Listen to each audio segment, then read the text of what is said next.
What's going on, Babylonians? It's me, Songs of Rays, and today we are looking at another Tiny Tina's video to bring to you, and this has gone with the massive help of I Am Legend 091. Now, I Am Legend has been a long-time supporter of the Babylonian family for a long while, so a massive thank you to him. But also, he is a content creator as well, and he regularly does things for Outriders, and I assume he's going to be doing stuff for Tiny Tina, so make sure you keep an eye out for him in the coming weeks as to when he's going to go live on Twitch. I will try and grab a link and put it in the video description down below as a way of saying thank you for providing these screenshots. But let's have a quick look into the gear that we've seen so far in terms of the demo, and there's quite a few legendaries that are actually available, and it allows us to be able to speculate a little bit more as to what we're going to be able to see in the gear when the game actually does fully drop. Before I go any further, make sure you dropped a like and a subscribe. It really does help the channel out massively, and there is going to be an absolute ton of Tiny Tina's content going to be coming your way in the next few weeks, so make sure you stay here, make sure you've hit that subscribe, and make sure you click that bell to make sure that you are fully aware as to when those videos go live. But without further ado, let's get right into it. So the first one we come up against is, most of this gear anyway is considered quite low level. Now the main max level that we know of when it comes to Tiny Tina's is going to be level 40, and a lot of this gear, because it is early footage, is not going to be anywhere near that kind of thing. So in terms of the percentages that are going to be on this, they're going to be relatively low. I imagine these will actually scale up depending on obviously what level you actually grab these kind of items as you progress through the game, but consider these are early game, the percentages are definitely going to be on the low side. So let's have a quick look. So what we got here is the Pathfinder's corrupted plate mail of the Cataclysm. What you're going to notice straight away is the fact that obviously, just like other kind of like class mods when it came to Borderlands 3, Borderlands 2, pre-sequel, etc, etc, it's going to add extra points into your skill tree, and most of the time you don't even need an extra point in there to be able to obviously benefit from this. I think in the earlier Borderlands you did actually need to, but they actually did away with that when it came to like Borderlands 3. And but what I'm noticing straight away is the fact that it increases the power of 2 subclasses. So when it comes to this one, we're looking at Spore Warden power and Stabomancer power, both being increased by 9.1% and 4.6%, like respectively. So the main thing to take away from this is these dedicated legendary drops. Are we going to be pigeonholed into our subclasses in a way? So for example, if we were to go for a Spore Warden, instead of being able to choose from all 5 and be able to grab gear that allows us to be able to combo into other subclasses, are we just going to get gear that says, right, if you're a Spore Warden, you're going to have something that's Stabomancer, and that's it? You can't get any other kind of like subclasses or anything like that. I imagine it's not going to be, considering the way they've promoted this, but it definitely does raise that question. It does raise that worry with me, but I imagine it will be okay. But, you know, like I said, let's just keep the reservations until the game actually does fully drop. So what this actually does come is obviously comes with red text, as most legendaries actually do, where it says there must always be a Leech King. When we come to the percentages, we've got a plus 2.9% ability critical hit chance, plus 2.9% melee critical chance, and plus 2.4% gun damage. The special thing on this is convert 30% of the Fate Maker's damage dealt to dark magic damage, and dark magic efficiency is also increased by 30%. So overall, it's actually going to be quite nice to see how the combination with dark magic, that kind of like damage things, especially when we consider all the perk trees that are out in there as well. Being able to increase the amount of damage that you're able to do with dark magic was definitely one of the first questions that actually popped into my mind when it came to one of the classes, and being able to go, is there a way to actually increase it, or is it just purely action ability damage that we're actually going to be looking at? So definitely it's nice to actually see there's legendaries that are going to increase that. So let's have a look into the second item anyway. So next up we have the AMBUSHER'S corrupted plate mail of the Abyssal Bomb. Bit of a mouthful, I know, but this one comes across 3. I imagine you're able to get this probably similar to like Borderlands 3, where you're able to get it to just 1 perk if you're really, really lucky, but we'll see about that. And this comes with the bonuses to Stabomancer power and Spore Warden power.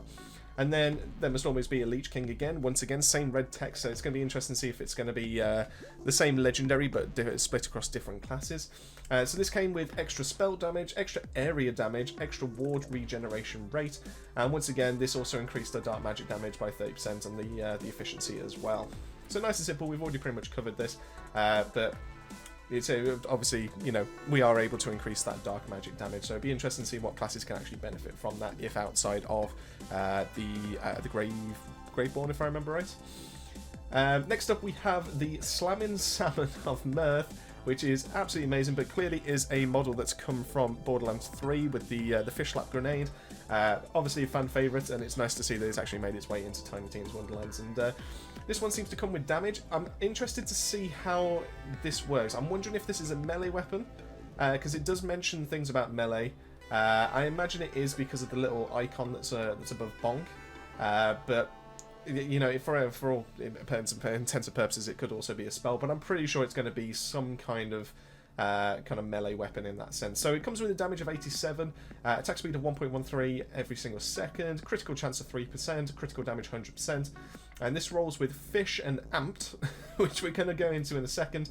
But what this does is it comes with additional melee damage, less attack speed, so there is going to be some kind of trade-off in there as well. And this is going to be toxic, so this is going to be highly effective versus armor.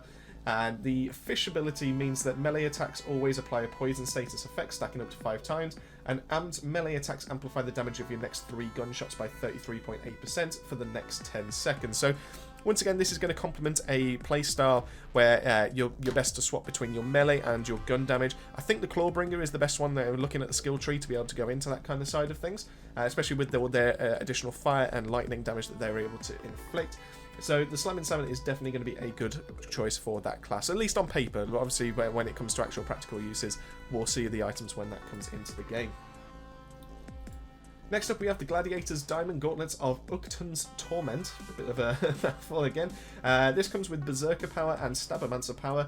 It gives us a bonus to our maximum health, spell critical chance, and melee damage. And while standing still, gain 50% increased critical hit chance, dark magic efficiency, and poison damage. So that's going to be a really interesting ability to be able to gain from there. It's not going to work with every single class, because there is one that actually benefits from moving and gaining increased damage the faster you're able to move. So you definitely don't want to have something like this on that class. But it could be interesting to see what kind of playstyle actually benefits from just standing still. So it's almost like a direct comparative to that. So yeah, I'd love to get my hands on that and just have a bit of a mess about with different classes with that one. But yeah, overall, I think that one probably would get overlooked just due to the fact that standing still isn't necessarily the greatest of ideas in Borderlands games. But once again, we'll see when the game fully does drop. Next up, we've got the Cavalier's Smart Armor of the Flashing Sword. What this comes with is Clawbringer power and Spore Warden power. The task critically failed successfully is the red text, and on that we've got ability critical hit chance, melee damage, and fire rate. And the special on this is total critical hit chance is reduced by 50%, but critical hit damage is increased by 50%. Now, this is my favourite out of all of them that I've seen so far. And that's just purely based on the fact that I'm looking to be able to run some kind of like critical hit build when the game actually does drop.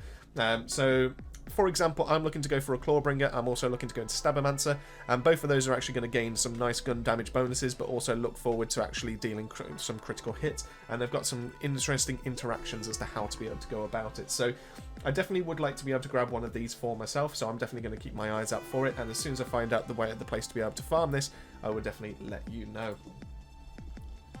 Next up, we have the Slapping Twister, which looks to be a spell. I can only assume it is a spell, considering the icon and obviously what it is. So this comes with a damage of 42 times 16. We get a critical chance of 25%. The cooldown is 16.2. I can only assume that is seconds. It also has a chance to be able to inflict burning for 12 damage a second for 37% chance. The wording on it is just moo, and I assume that's going to be because of the film Twister, and obviously with the cow in there, but I could be, maybe I'm wrong. I've always wanted to know how people know exactly what the red text is on when it comes to like the pop culture references and all that. But this is enchanted, so this is going to be very similar to the kind of like proficiency. I can't remember the words have evaded me now, that you used to be able to get in Borderlands 3, which came with like different perks and obviously were more desirable than just standard legendaries, because it came things like extra, like increased incendiary damage for like the next 2 mags. It had increased critical chances, stuff like that, all different manners. So it's nice to see that the enchanted is going to be making a return. And on action still starts increased melee damage by 8% for 10 seconds. So it's not incredibly overpowered by the sounds of things. They're definitely going to be keeping the numbers a bit lower down compared to other Borderlands games in the past. What this does come with is plus 20% spell damage, plus 30% spell status effect chance, plus 26% spell status effect damage, minus 10% spell cooldown, and plus 15 projectiles per cast. And this is highly effective versus flesh because this is fire, and this is a simple cast, which is a fire and forget, which also deals both fire and lightning damage. So very good spell by the sounds of things. But the yeah, I definitely think this is going to be one that's going to be looked after, but obviously we don't know all the spells that are going to be in the game, but I can see this being a popular choice for being able to inflict all of that. Next up, we've got a ring, which is the Allies Shell Casing Ring of the Surgeon's Eye. This gives increased damage to your companions with the red text of stop habitually reloading.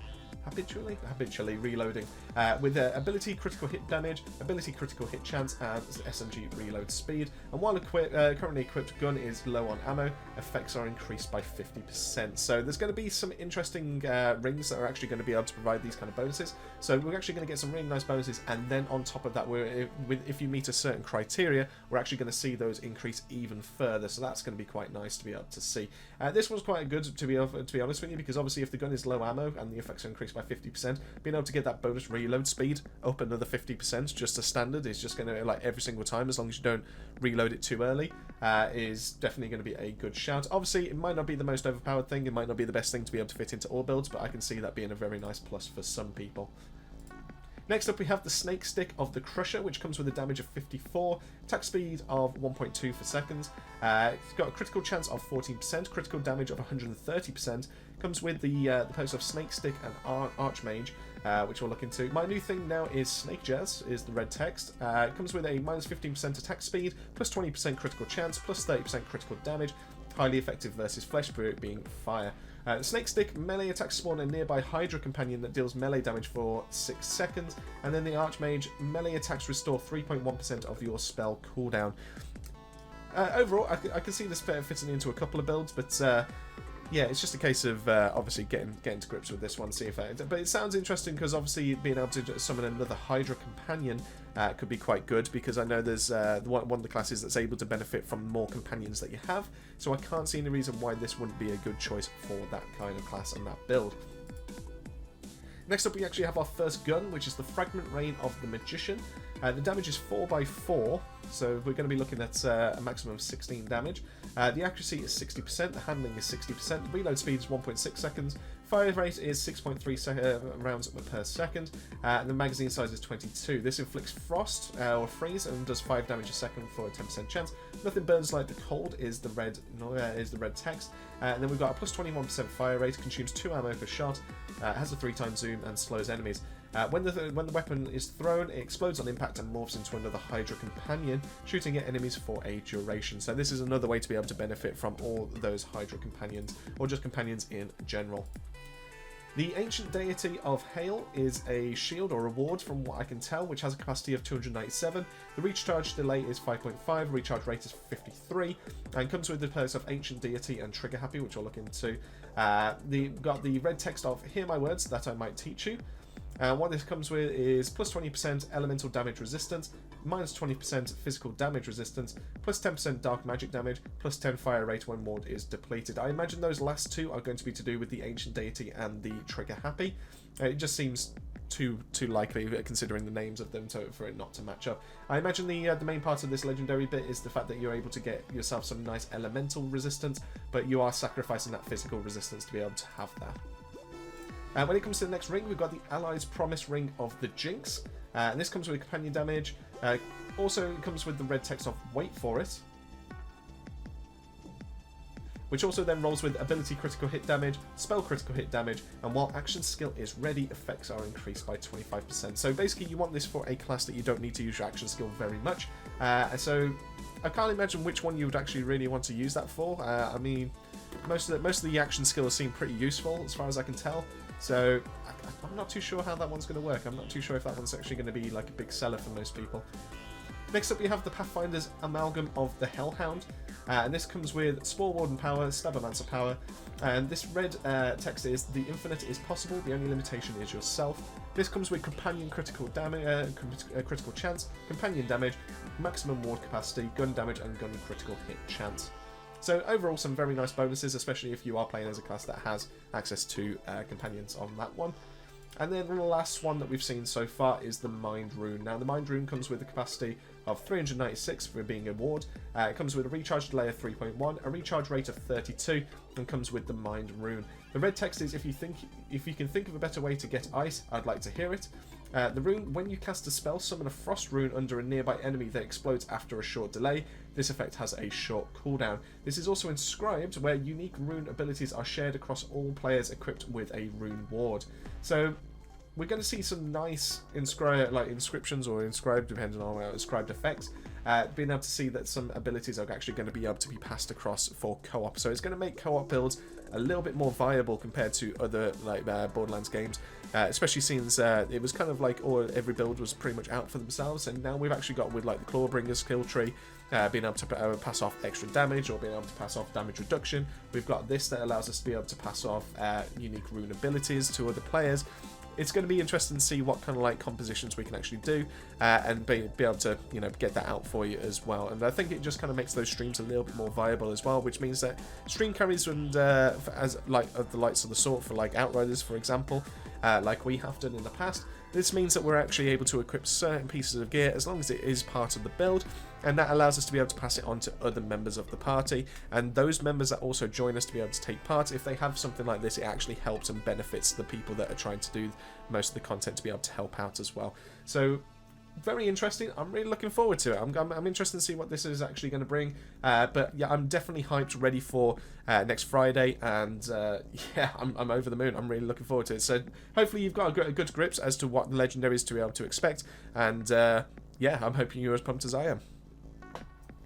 So that pretty much wraps up this video, so I hope you've enjoyed, I hope you've learned something useful with ourselves. If you did, don't forget to drop a like and a subscribe, it really does help the channel out, and we want to see ourselves grow a little bit more to obviously then start doing another giveaway for the channel and obviously give back to you as a community. So massive thank you if you made this way into the video, and massive thank you to the Babylonian family, and once again, massive shout out to IamLegend091 for obviously grabbing these screenshots and being allowing us to be able to do this kind of video. So it really does mean the world, and make sure you go check him out when obviously he is streaming on Twitch, and I will try and grab that link and put that in the description below. But as always, thank you so much, keep yourselves safe, keep yourselves well, and I'll see you all on our next video.